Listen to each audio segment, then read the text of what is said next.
Millions worship Sid Vicious as the ultimate rebel god of the punk empire, but studio logs tell a brutal truth.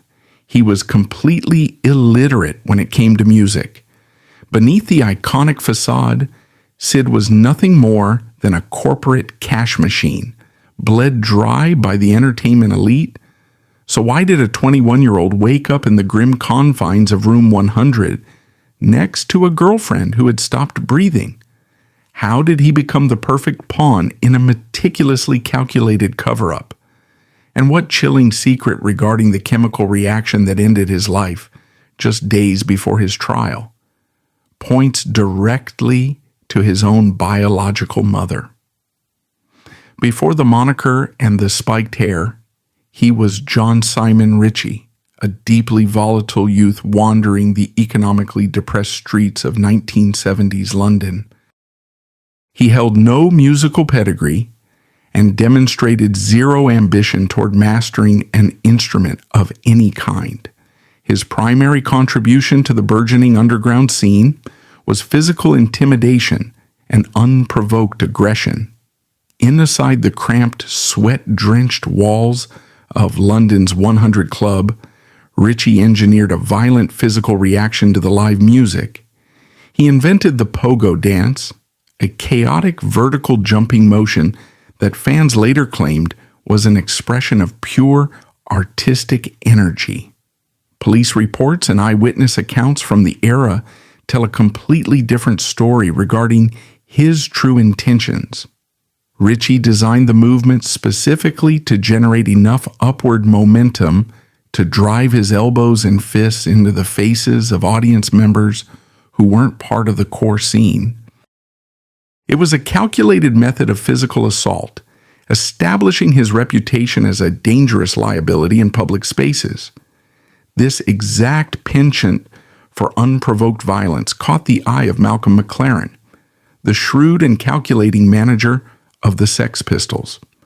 By February 1977, the band's original bass player, Glenn Matlock, had been formally ousted from the active roster.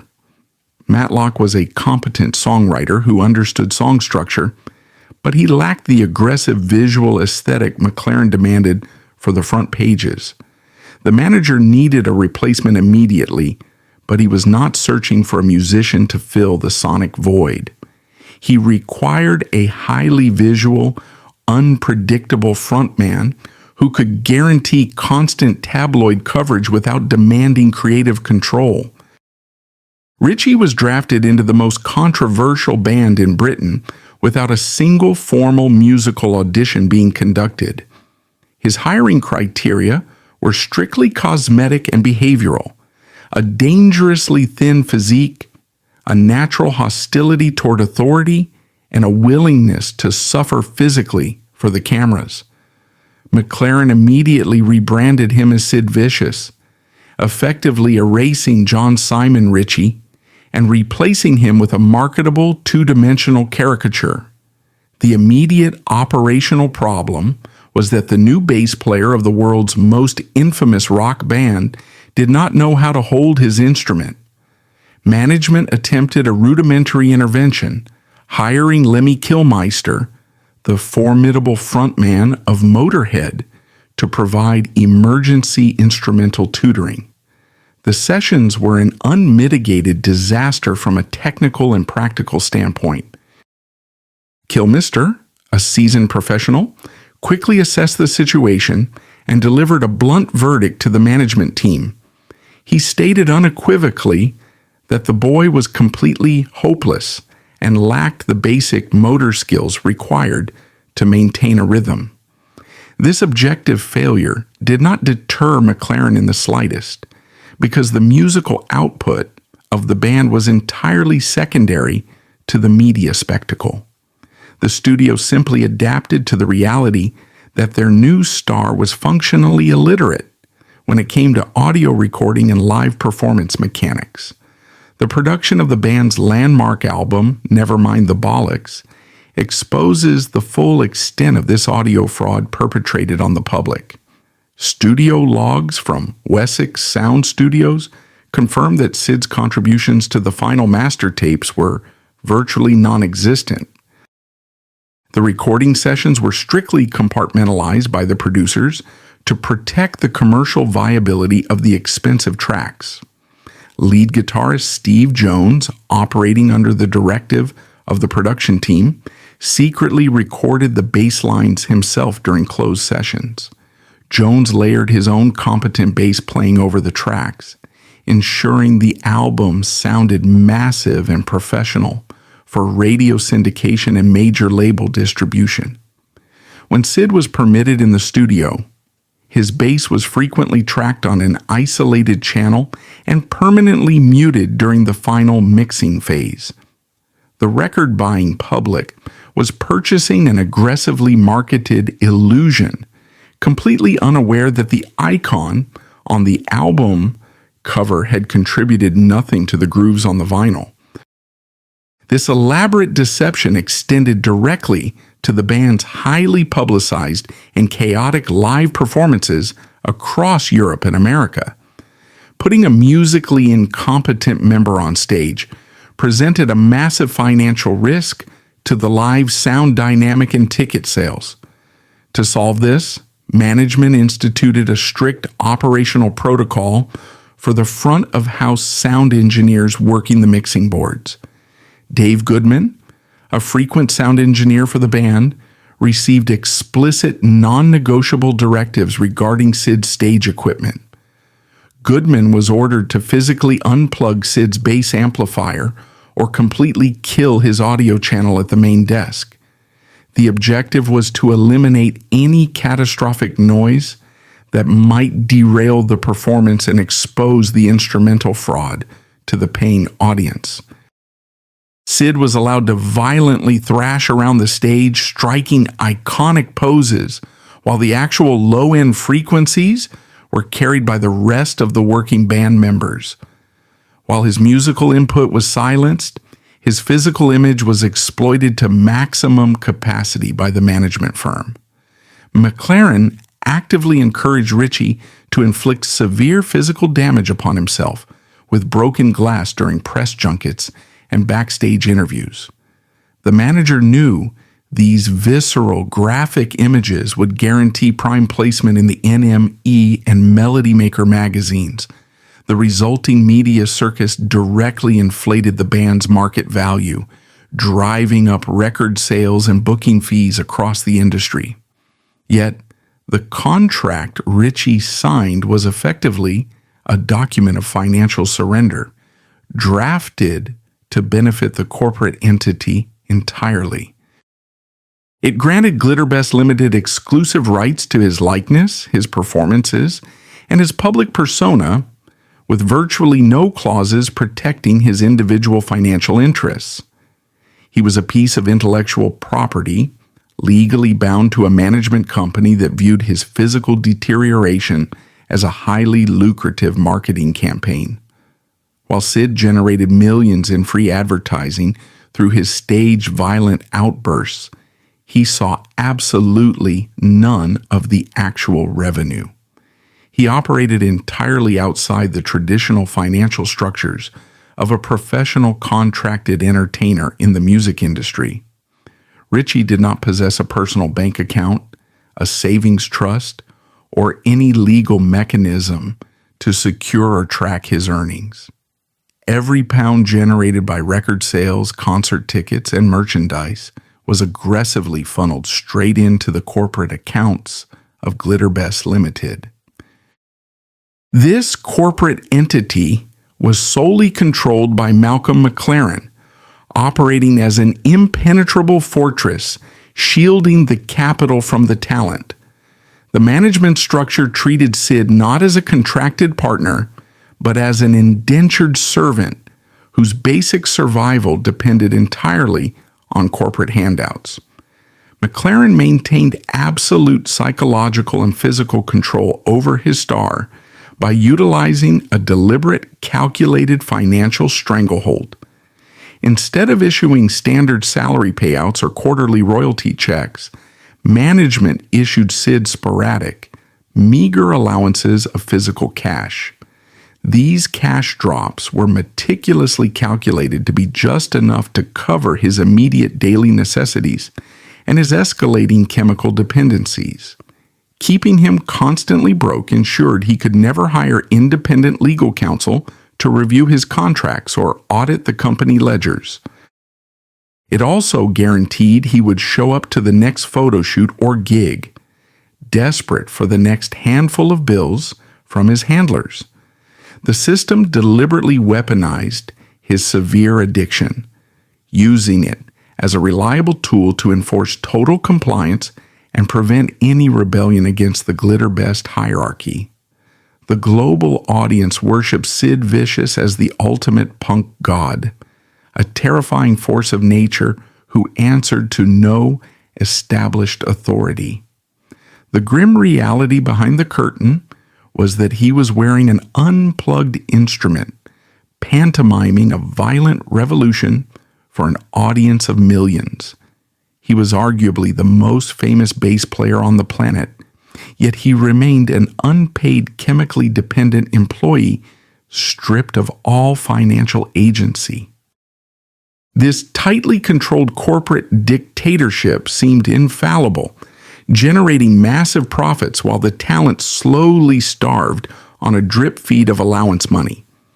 But this heavily guarded power structure was about to face an unprecedented threat to its absolute authority and cash flow.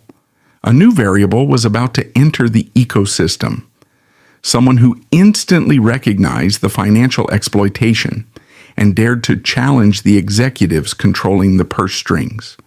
Her name was Nancy Spungen, and her arrival signaled an outright war over the missing funds. For decades, the mainstream music press has successfully weaponized a specific narrative against Nancy Spungen. Articles, documentaries, and biographers routinely dismiss her as a parasitical groupie who latched onto a vulnerable punk icon and dragged him into chemical ruin. This aggressively promoted storyline is a convenient, sanitized fabrication designed to protect the corporate entities pulling the strings behind the scenes. When you examine the internal communications and financial disputes of late 1977, a completely different and highly dangerous reality emerges. Her actual crime in the eyes of the executives was her sharp, uncompromising understanding of music industry exploitation. Having spent years navigating the gritty underground scenes of New York and London, Spungen immediately recognized the slave-like conditions binding Sid. She saw past the media spectacle and focused on the glaring absence of basic royalty payments, publishing rights, and living stipends.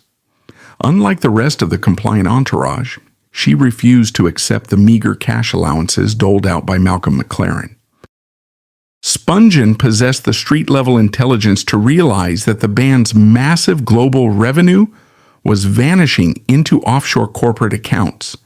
She took swift, decisive action that directly threatened the established power structure of the glitter best management firm. Bypassing McLaren entirely, Nancy effectively appointed herself as Sid Vicious's exclusive personal manager and primary legal representative. She began intercepting communications, demanding to review touring contracts, and aggressively questioning the logistical expenses billed to the band's ledger. This was an unprecedented act of insubordination that sent shockwaves through the corporate offices managing the Sex Pistols' lucrative assets.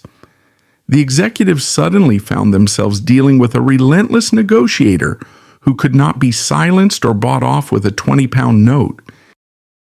Her most dangerous maneuver was initiating covert, highly aggressive negotiations with rival industry executives at Warner Brothers Records. Spungen leveraged Sid's immense, uncompensated public profile to secure a highly lucrative independent solo recording contract. This proposed deal threatened to sever McLaren's absolute financial control over his most valuable unpaid public relations asset. If Sid signed a direct deal with Warner, the revenue stream would bypass the original management completely, crippling their profit margins. Nancy was actively building a legal exit strategy to pull Sid out of the manufactured corporate machine entirely. The specifics of the Warner Brothers negotiations revealed just how close Nancy came to dismantling the entire Glitterbest operation. She bypassed the standard British channels and went directly to American executives who were eager to capitalize on Sid's notorious brand. Spungen was drafting terms that would guarantee substantial upfront advances paid directly into an escrow account, entirely out of McLaren's reach. This was not the erratic behavior of a mindless dependent, but the calculated strategy of an aggressive talent manager securing her client's future. The London management team realized that if this ink dried, their most lucrative, compliant asset would be legally protected and financially independent. To expedite this extraction, she launched a relentless campaign of harassment against the Sex Pistols' Central Accounting Department. She fired off constant demands for a full, independent audit of the band's gross earnings and withheld royalty statements. Spungen demanded itemized receipts for the massive merchandise empires and international record sales that had exploded globally throughout 1977. She systematically cornered management in public, loudly pointing out that the world's most famous bass player was functionally homeless and broke. The executives realized that if she successfully forced open the company books, the sheer scale of the financial theft would be exposed to the authorities. The physical evidence of her successful extortion against the management team would later be found at the crime scene. The $24,000 in raw currency that Nancy secured at the Chelsea Hotel was not a random windfall or petty street money. That substantial sum was the direct result of her relentless pressure campaign, forcing the label to finally disgorge a fraction of Sid's withheld back pay. She had essentially cornered the corporate machine, demanding a massive cash settlement to keep the peace and fund their escape to America. To the men in tailored suits running the operation, Spungen had just transformed herself from a nuisance into a high-stakes financial liability. Faced with a rogue manager holding their star hostage, the corporate apparatus retaliated with a calculated, ruthless touring strategy. In early 1978, the Sex Pistols embarked on a heavily publicized tour of the United States booked specifically to break the band physically and mentally. A standard promotional tour for a punk outfit would route them through major cultural hubs like New York, Los Angeles, and Chicago. Instead, management deliberately booked the band into highly conservative, aggressively hostile venues across the Deep South and rural Texas. They intentionally placed a volatile, provocative band into packed rooms filled with heavily intoxicated, aggressive locals looking for a physical altercation. The physical toll of the Southern routing was immediate, brutal, and entirely predictable to anyone familiar with the regional demographics. At venues like the Longhorn Ballroom in Dallas, the band was pelted with heavy glass mugs, animal parts, and industrial debris by an audience actively looking to inflict severe harm. Sid was forced to defend himself on stage nightly, suffering deep lacerations and blunt force trauma, while management watched safely from the wings. The executives actively encouraged this physical destruction, capturing the bloody spectacle on film to license for future commercial projects. They were literally monetizing the physical destruction and psychological collapse of their own contracted talent pool. This routing was not a booking error. It was a premeditated gauntlet designed to maximize physical exhaustion and incite violent altercations. The management team wanted the chaos to escalate, knowing it would generate massive press coverage while completely breaking the spirits of the musicians. Instead of offering any form of professional medical intervention or rehabilitation for their rapidly deteriorating frontman, they pushed him harder into the meat grinder. Every night was a physical battle, leaving Sid battered, exhausted, and more dependent on chemical relief to survive the grueling schedule. The corporate strategy was to let the grueling environment handle their internal disciplinary problems without leaving fingerprints. By the time the tour inevitably collapsed in San Francisco, the management team executed the final phase of their containment strategy. Rather than returning Sid to London or placing him in a secure, monitored medical facility, they cut him loose in the United States. Sid and Nancy were effectively abandoned in New York City, stranded at the notorious Chelsea Hotel with the extorted $24,000 stuffed into a bag. The label executives washed their hands of the situation, cutting off all official communication and logistical support networks overnight. They deliberately isolated two deeply vulnerable, heavily addicted individuals in one of the most dangerous, crime-ridden zip codes on the East Coast. The logistics of this abandonment were executed with chilling corporate precision by the Glitterbest administrative team. They did not simply lose track of their lead attraction, they actively revoked his return flight tickets and pulled his private security detail. A standard record label operating in good faith would dispatch an emergency handler to secure their talent and protect their financial investment. Instead, the executives instituted a strict blackout, refusing to accept collect calls from the Chelsea Hotel and instructing staff to ignore the couple's pleas for assistance. This was a legally sound, completely deniable method of corporate endangerment, executed through intentional, calculated negligence. The Chelsea Hotel in 1978 was not a bohemian sanctuary. It was a notorious hub for violent, illicit distributors and predatory criminals. Management knew exactly what would happen when they left a heavily funded, completely unguarded addict in that specific environment. It was a strategy of total non-intervention, a calculated decision to let nature take its course and eliminate the financial headache entirely. They dumped their most problematic asset into a hostile ecosystem, fully aware that the massive pile of cash would act as a beacon for every criminal in Manhattan. The executives returned to London to count their merchandise revenue, leaving Sid and Nancy completely exposed to the wolves. Inside room 100 of the Chelsea, the sheer volume of cash Nancy had secured became their immediate, undeniable death warrant. Word quickly circulated through the subterranean networks of the Lower East Side that a famous incapacitated rock star was sitting on a mountain of untraceable bills.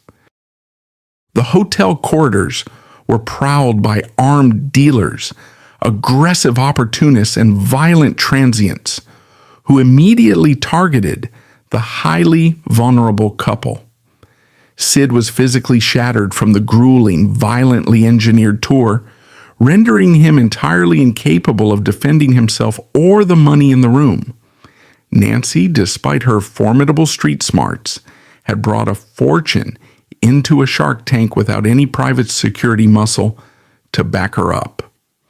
The mainstream historical consensus continues to insist that Nancy Spungen was universally despised simply because She was a volatile, self-destructive addict.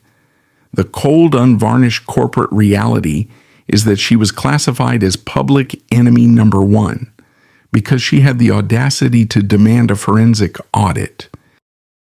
She possessed the intelligence to track the missing millions and the ruthless drive to extort a small fortune back from a powerful syndicate. Her aggressive intervention directly threatened the offshore bank accounts and profit margins of the men wearing tailored suits in London boardrooms.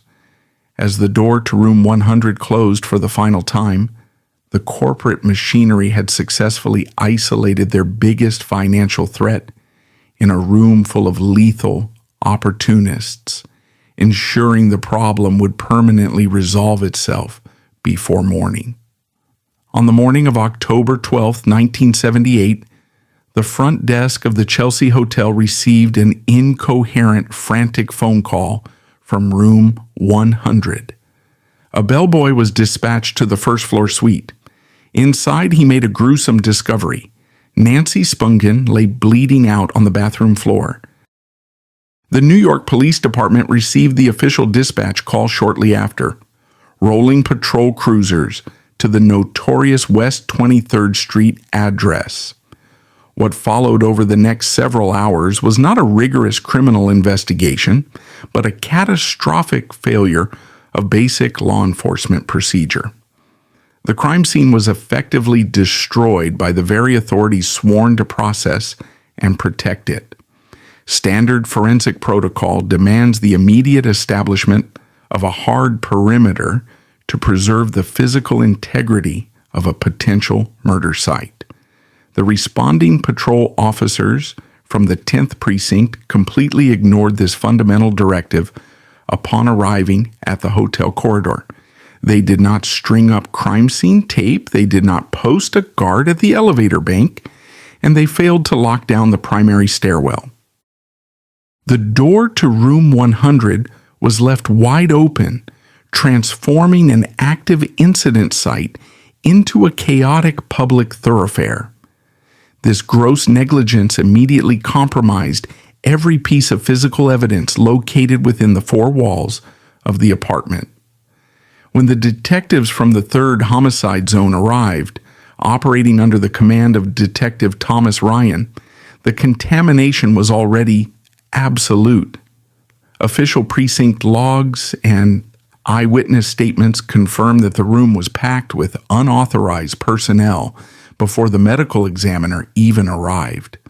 Hotel residents, aggressively opportunistic freelance photographers, and basic housekeeping staff were permitted to wander freely around the immediate vicinity of the body.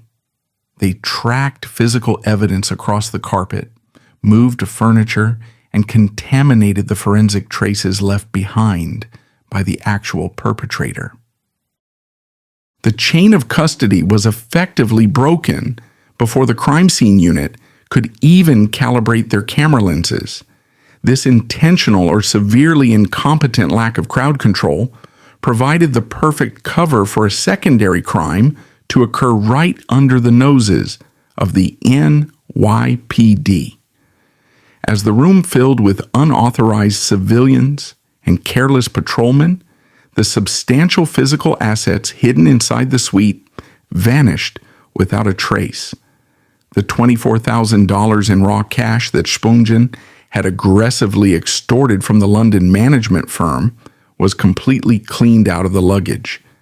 This was not a minor detail. It was a massive sum of money that provided a clear, undeniable financial motive for a targeted home invasion.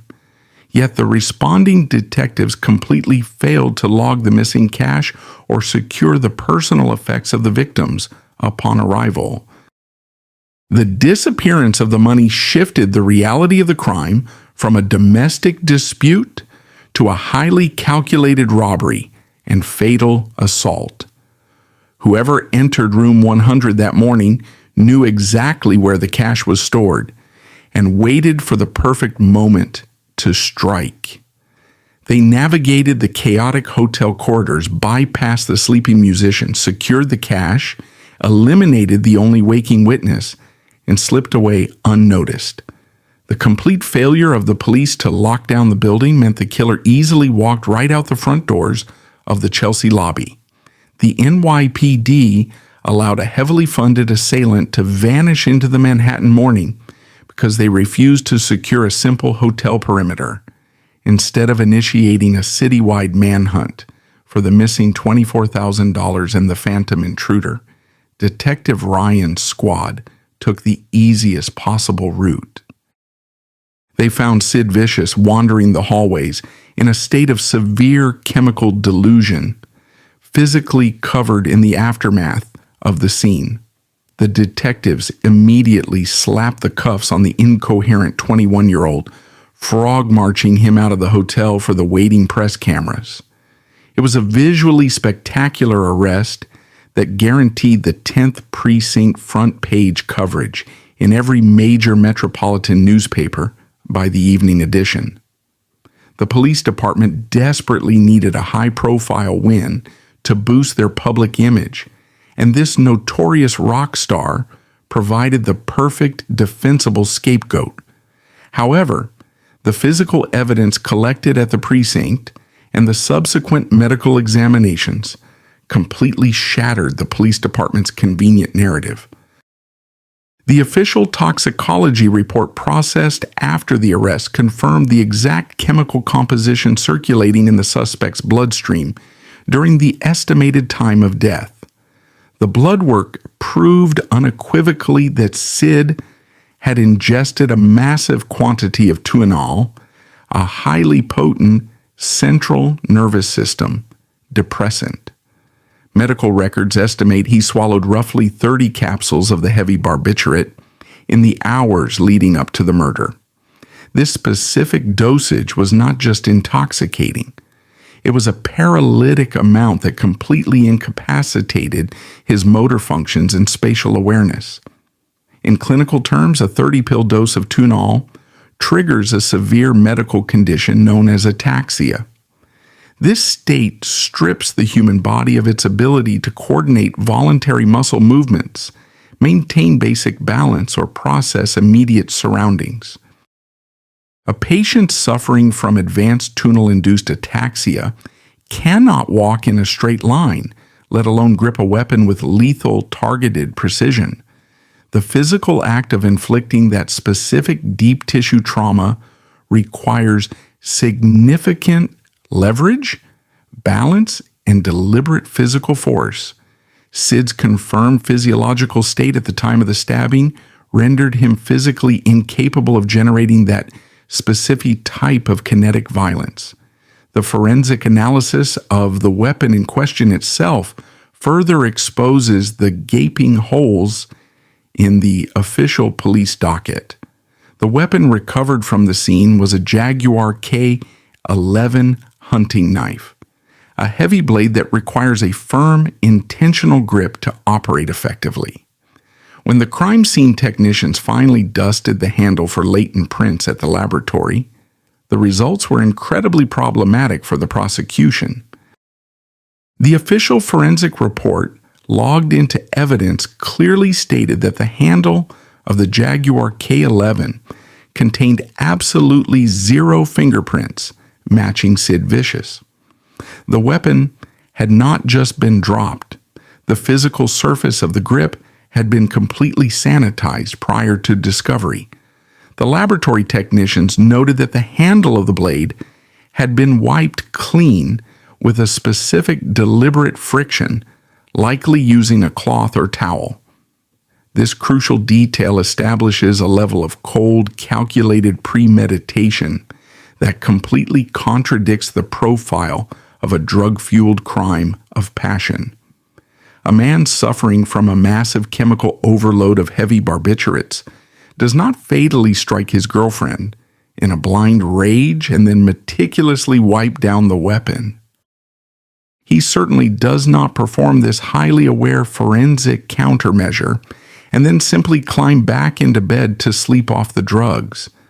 The wiped blade is the irrefutable signature of a third party, a lucid individual who calmly removed their tracks before exiting the room. Beyond the sanitized knife, the actual fingerprint dusting of room 100 yielded a massive amount of unidentified biometric data. The forensic technicians pulled dozens of latent prints from the door frames, the dresser drawers where the money was kept, and the immediate surrounding walls. A significant portion of these fingerprints belonged to known narcotics dealers and violent transients who frequented the lower floors of the Chelsea Hotel. The physical environment was a map pointing directly to a violent robbery executed by seasoned criminals who knew how to exploit the hotel's lack of security. The NYPD had a room full of foreign prints and a clear financial motive, yet they refused to run down a single alternative lead. The reason for this deliberate investigative blindness was deeply rooted in the political climate of New York City in late 1978.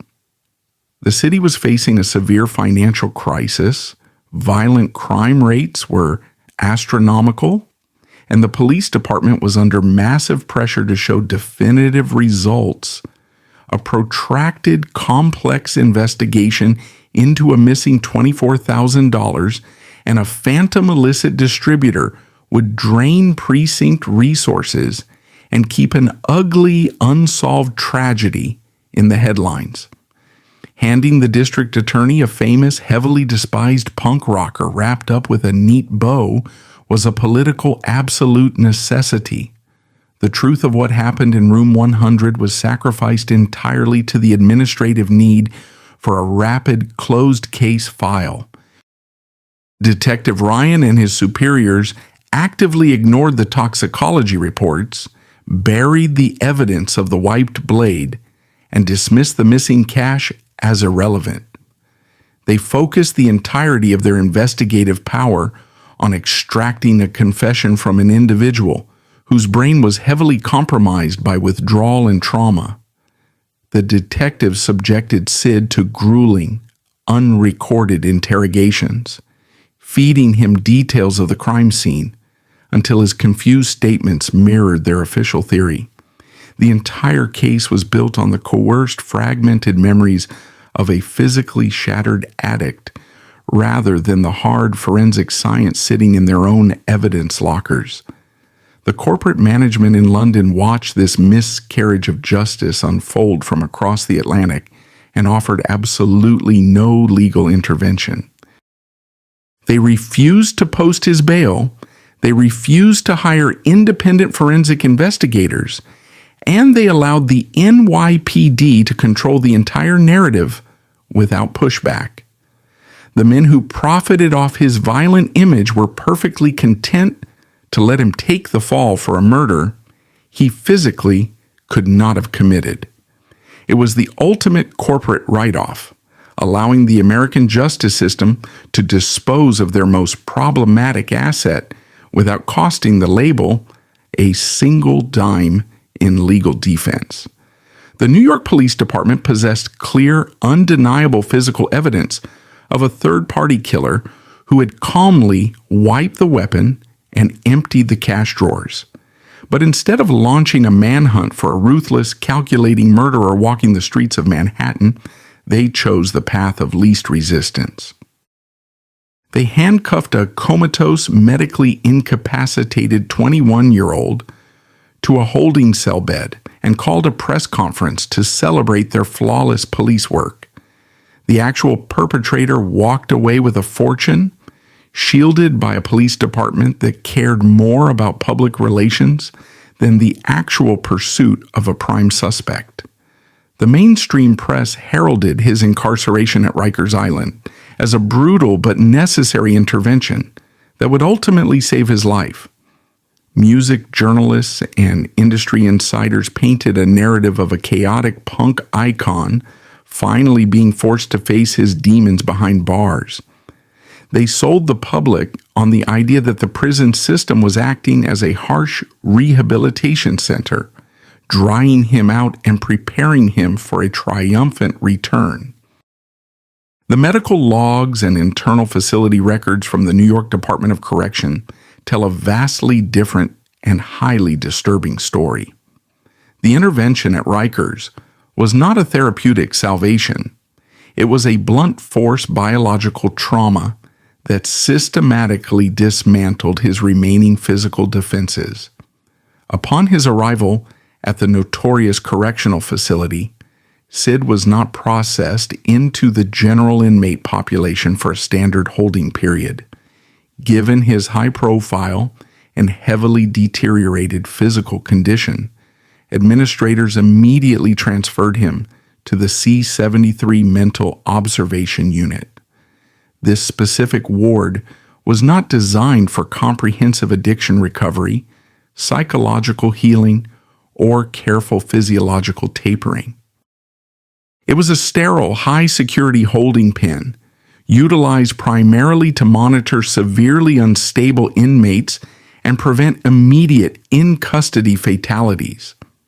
The primary objective of the medical staff in C-73 was simple crowd control and liability management, not the long-term physiological restoration of the patient.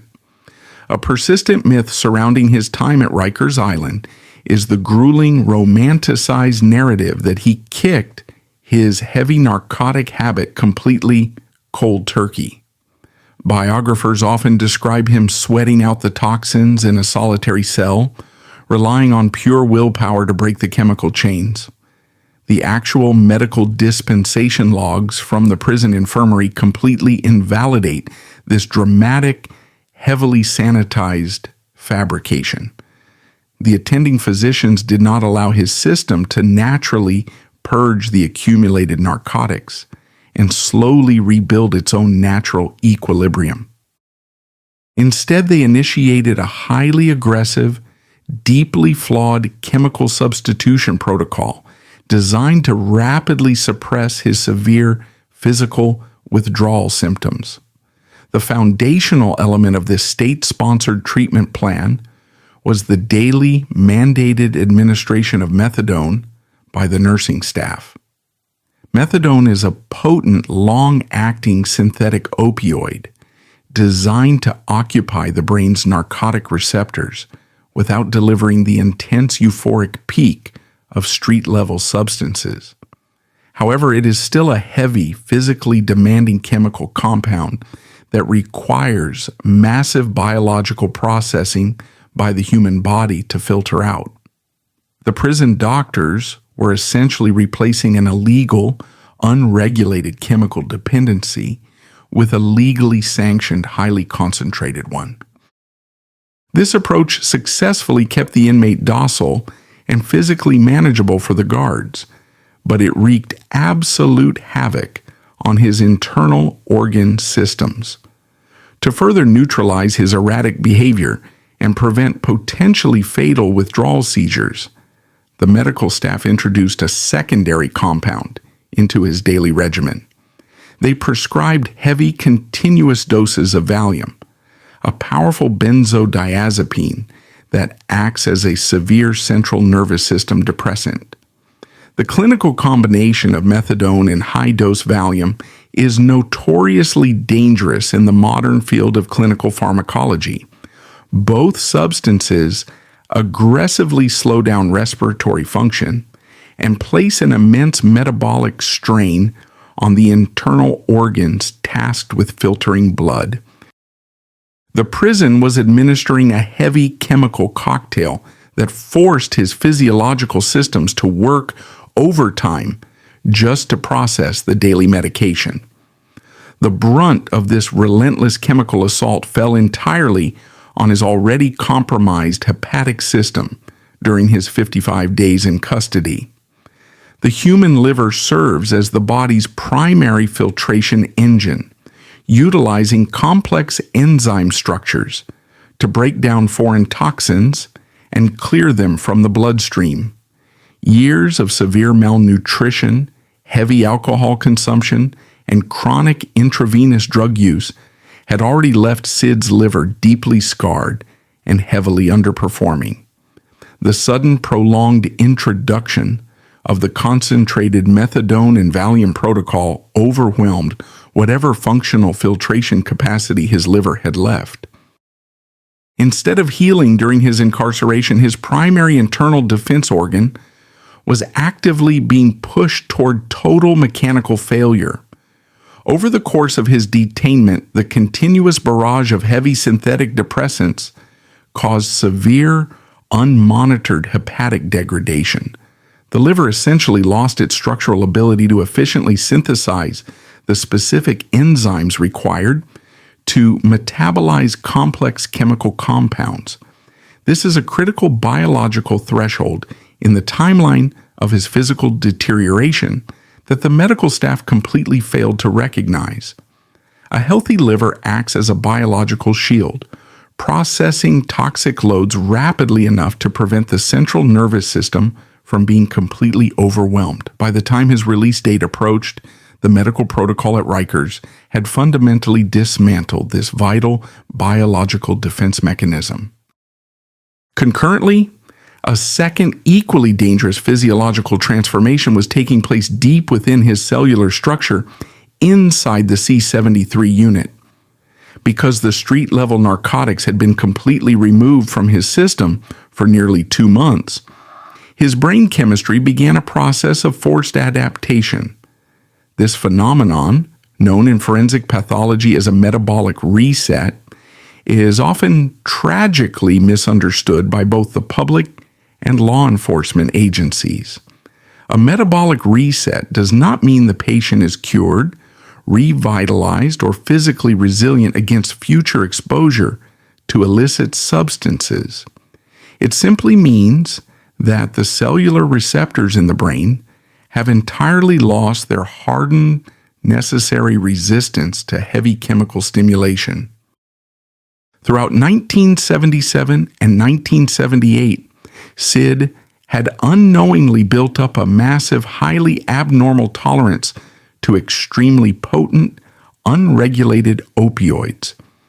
His body had physically learned to survive dosages that would instantly terminate the respiratory function of an average human being. This massive tolerance acted as a physiological callus, a necessary biological adaptation required to survive his daily consumption habits on tour. The extended period of forced abstinence and chemical substitution within the prison completely erased this cellular callus. His biological baseline was reverted to that of a fragile individual who had never ingested a heavy narcotic in their entire life. The Rikers administration completely failed to monitor, document, or account for this massive shift in his underlying physiological baseline. There were no transitional medical evaluations conducted to assess his metabolic state or liver function prior to processing his scheduled release. The prison doctors treated the cessation of visible withdrawal symptoms as a complete medical victory, completely ignoring the invisible catastrophic vulnerabilities they had created. They prepared his discharge paperwork without issuing any clinical warnings to his legal team regarding the severe, lethal dangers of a potential relapse. The penal system was preparing to eject a physically dismantled individual back into the exact unregulated environment that had destroyed him in the first place. While his biology was being systematically compromised inside the facility, the corporate and legal machinery on the outside was rapidly accelerating.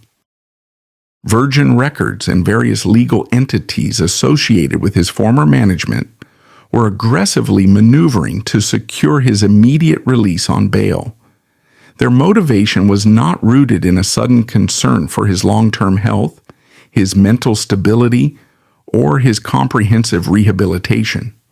The executives recognized that a high-profile criminal trial featuring the world's most infamous punk rock star would be a highly lucrative global media spectacle. They needed him out of jail, physically visible in the press, and generating headlines to maintain the intense public interest and drive merchandising revenue. The legal team successfully posted his $50,000 bail on February 1st, 1979, utilizing funds that were primarily fronted by the corporate record label. The narrative presented to the massive waiting press pool was one of triumph, resilience, and a fresh start for the embattled musician. Photos from that afternoon show a clean-shaven, seemingly healthier Sid Vicious walking out of the Rikers Island complex and into the New York winter. To the untrained eye of the paparazzi and the public, the prison system had successfully done its job, delivering a reformed, physically stable defendant ready to stand trial. The stark forensic reality beneath his skin was that he was a ticking biological time bomb devoid of any internal defenses. He was immediately transported from the secure, heavily regulated environment of the prison directly into a crowded celebration party in Manhattan. The legal handlers, management representatives, and associated entourage made absolutely no effort to sequester him in a secure medical halfway house or an outpatient monitoring program. They dropped a severely compromised, highly vulnerable addict straight into a downtown apartment filled with the exact same enablers and illicit suppliers he had previously associated with. It was a catastrophic failure of basic duty of care by the legal machinery that had just paid a massive premium to secure his freedom. They treated his release as a corporate victory lap, completely ignoring the fragile, entirely unprotected state of his central nervous system. The physiological trap had been perfectly set by a lethal combination of medical ignorance, institutional failure, and corporate negligence. Sid walked into the apartment on Bank Street possessing the intense psychological cravings of a hardened long-term addict. However, he now inhabited a physical body that possessed absolutely zero biological resistance to the powerful chemicals he was actively craving. He maintained the muscle memory of his past dosage levels, completely unaware that his internal filtration system had been systematically shut down over the last 2 months. He was operating under a fatal, fundamentally flawed miscalculation regarding what his own physical structure could actually withstand. In the highly specialized field of forensic pathology, the phenomenon of a post-incarceration terminal reaction is a well-documented and entirely predictable mechanism of failure.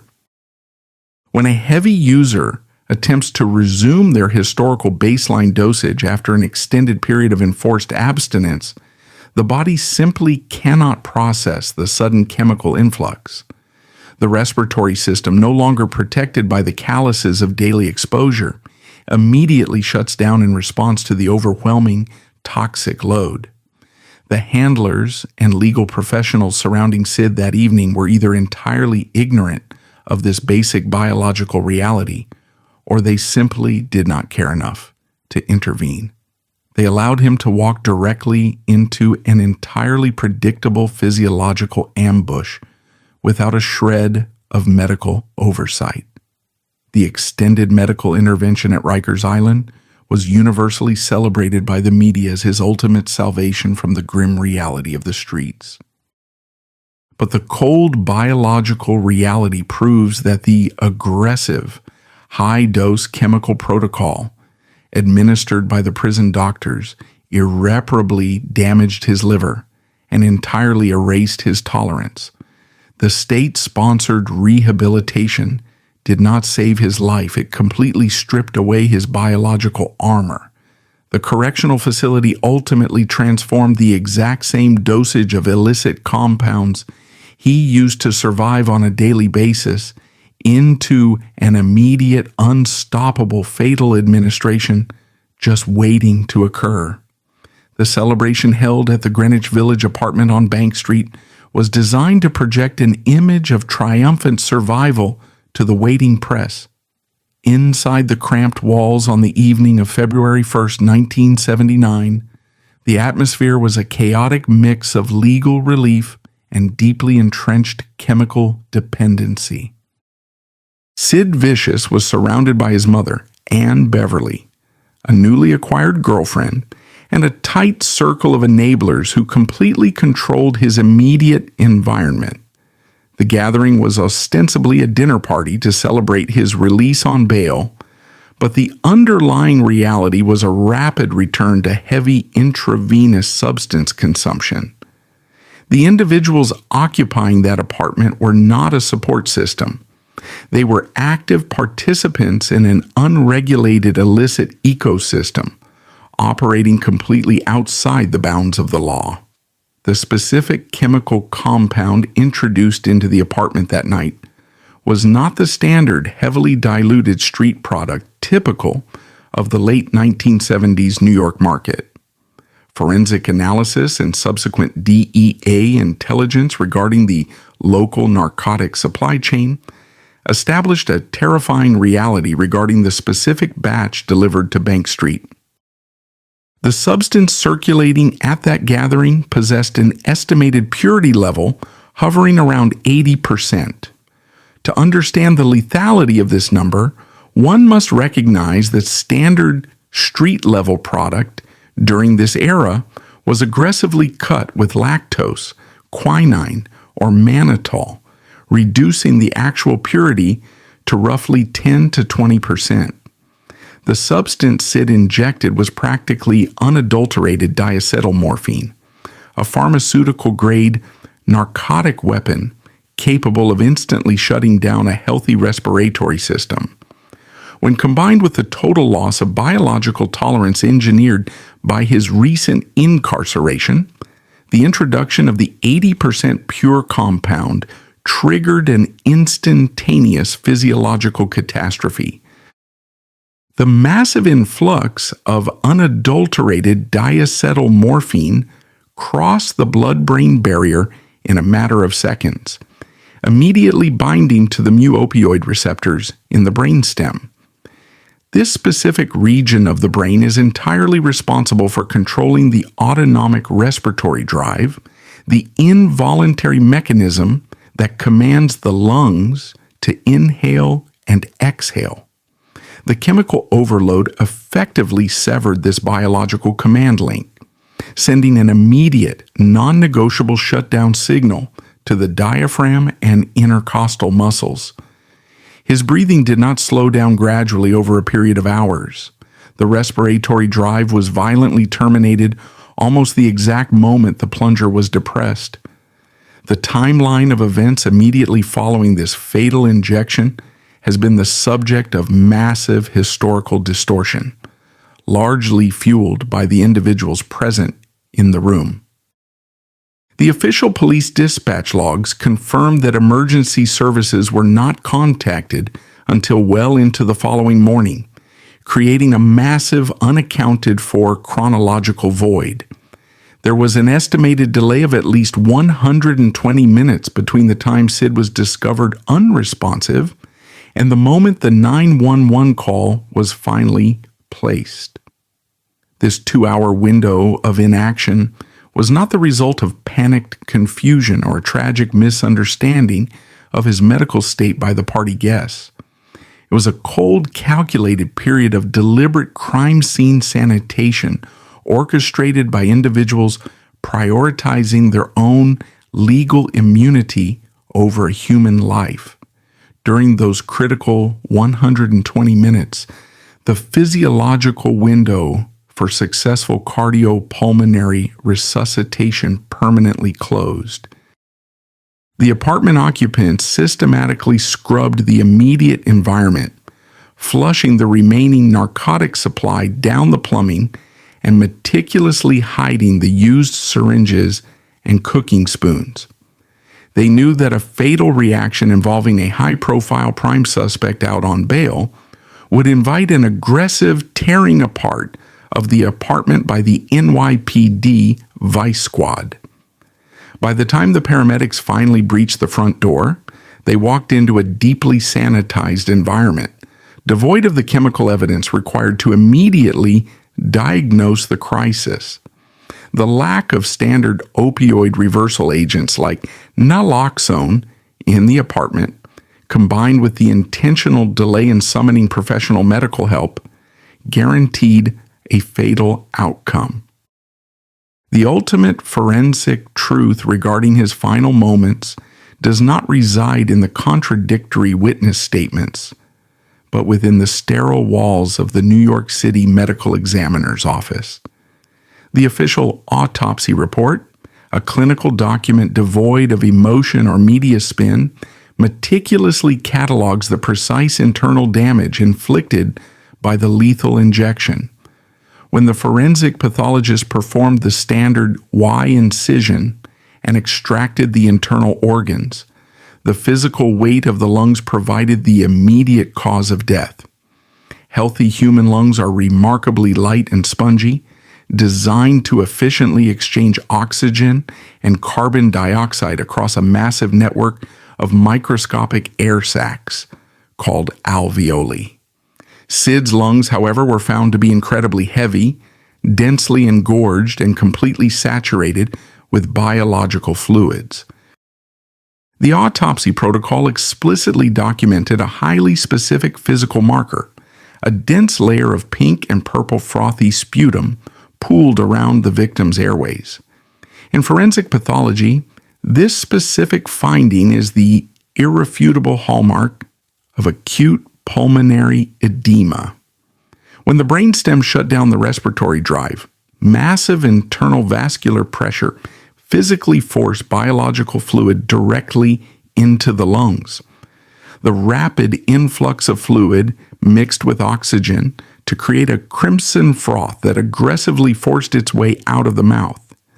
This clinical finding completely invalidates the elaborate, romanticized narrative constructed by his mother, Anne Beverly. She engaged in a massive media campaign, claiming she knowingly administered the fatal dose as part of a mutual final pact, testifying that Sid smiled warmly and shared tender last words. The forensic evidence shatters this sanitized fabrication. A human being experiencing the catastrophic drowning sensation of acute pulmonary edema is physically incapable of formulating speech or offering a peaceful smile. There was no quiet fade to black. It was a violent, rapid asphyxiation. His final moments have been endlessly commercialized as the rebellious exit of a punk icon, but the autopsy report proves it was merely the mechanical failure of a biological system pushed past its absolute limits. The physical removal of the body from the Bank Street apartment did not mark the end of the exploitation. It simply initiated a highly lucrative new phase. While the coroner's office processed the remains, the executives in London immediately recognized that a dead rock star is often far more profitable than a living one. A deceased asset no longer requires hotel bookings, legal defense funds, or daily cash allowances to maintain basic compliance on the road. The corporate machinery did not pause to issue condolences or reflect on the systemic failures that led to the fatal outcome on the mattress. They immediately mobilized their marketing departments to capitalize on the massive wave of free, sensationalized global press generated by the incident. Within an astonishingly short window, following the morgue's final declaration, management deployed their prepackaged posthumous media campaign. Malcolm McLaren pushed forward with the aggressive theatrical and home video release of the mockumentary film, The Great Rock and Roll Swindle. The project was deliberately edited to frame the entire trajectory of the band, including its catastrophic collapse, as a brilliant, calculated masterstroke by the management. The film effectively rewrote history, presenting the severe physical deterioration of the musicians as scripted entertainment designed to scam the music industry. By releasing this footage while the public interest was at an absolute peak, the label secured an immediate and massive return on their initial investment.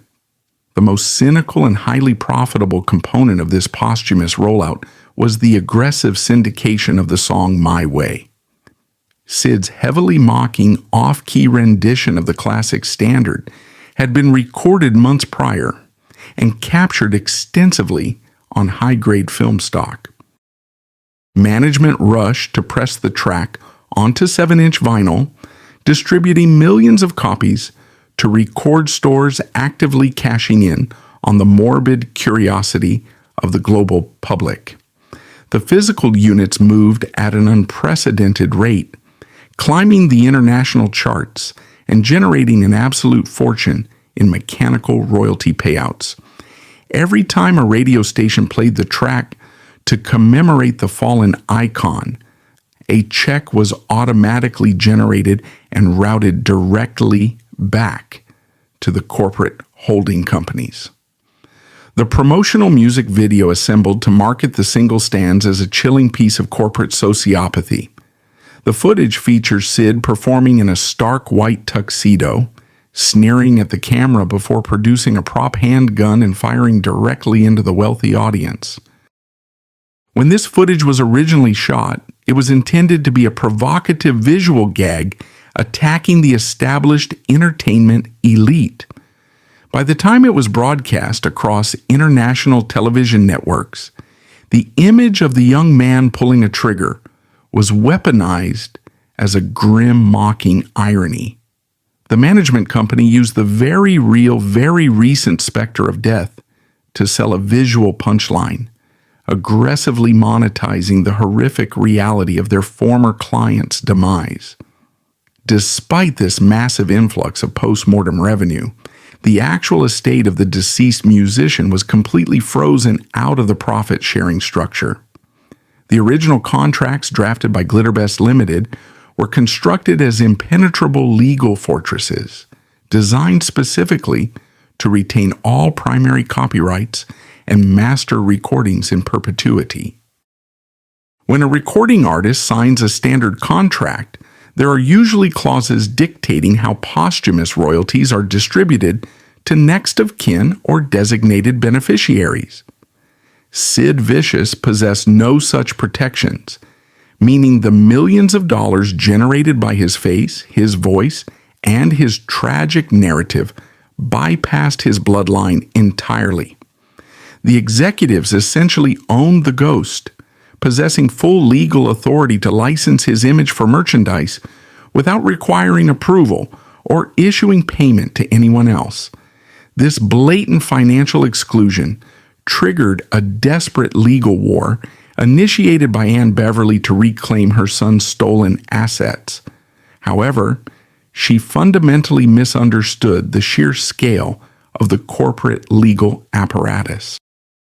The label utilized elite defense firms to wage a textbook war of attrition, burying her independent lawyers in redundant paperwork and endless delay tactics. The objective was never to win a moral argument, but to stretch the financial stamina of the plaintiff until it snapped. By 1996, exhausted by endless stonewalling and suffering from her own chemical dependencies, Anne Beverly met her tragic end in a sparsely furnished apartment. Her death closed the final legal loophole, eliminating the only plaintiff with biological standing to contest the slave contracts. The corporate machine successfully waited out the bloodline. Today, standing in the year 2026, the global merchandising of the Sid Vicious image operates with ruthless, uninterrupted efficiency.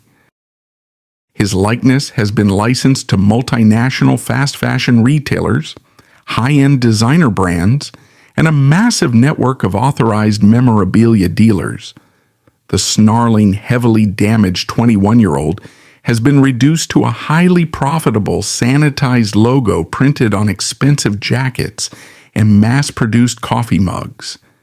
The consumers purchasing these items believe they are buying into a legacy of anti-capitalist rebellion and authentic street-level anarchy.